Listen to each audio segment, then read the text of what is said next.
도이치모터스 주가 조작 의혹에 관한 검찰 수사가 본격화할 무렵 김건희 여사가 이종호 전 블랙펄 인베스트 대표와 수십 차례 연락한 것으로 파악됐습니다. 이 전 대표는 사실관계 확인 차원에서 관계자와 통화한 것이었다고 해명했습니다. 신지원 기자입니다. 도이치모터스 주가 조작 의혹에 관한 검찰 수사가 본격화한 2020년 9월, 이종호 전 블랙펄 인베스트 대표가 윤석열 대통령 부인 김건희 여사와 수십 차례 연락한 것으로 파악됐습니다. 이 전 대표는 도이치모터스 주가 조작 혐의로 항소심에서 징역 2년에 집행유예 2년, 벌금 4억 원을 선고받은 핵심 인물입니다.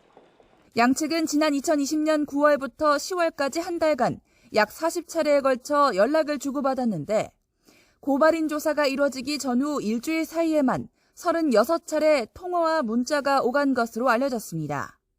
검찰 국정감사를 앞둔 시점이나 추미애 당시 법무부 장관이 윤석열 당시 검찰총장의 수사 지휘권을 박탈한 다음 날에도 연락이 오간 것으로 전해졌습니다.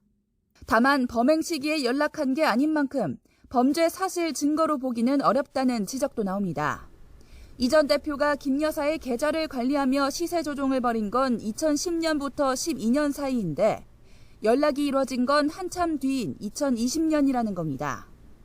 이와 관련해 이 전 대표는 YTN과의 통화에서 2020년 9월 모르는 번호로 전화가 와서 받지 않자 권오수 전 도이치모터스 회장이 김 여사 측 전화니까 받아보라고 했다며 통화 당사자는 김 여사가 아닌 김 여사의 회사 직원이었다고 밝혔습니다. 또 변호사 등 관계자를 통해 각종 의혹의 사실관계를 확인하는 차원이었을 뿐 김 여사와 직접 연락한 것은 아니었고 연결되지 않은 경우가 많았다고 설명했습니다.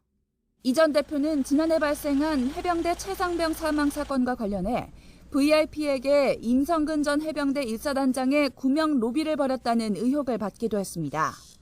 이 전 대표는 이 같은 통신 기록이 오히려 김 여사에게 청탁할 관계가 아니었다는 반증이라고 주장하고 있지만 연락하지 않은 지 오래됐다는 기존 입장과 달리 검찰 수사를 계기로 수십 차례 연락한 사실이 드러나면서 논란이 예상됩니다.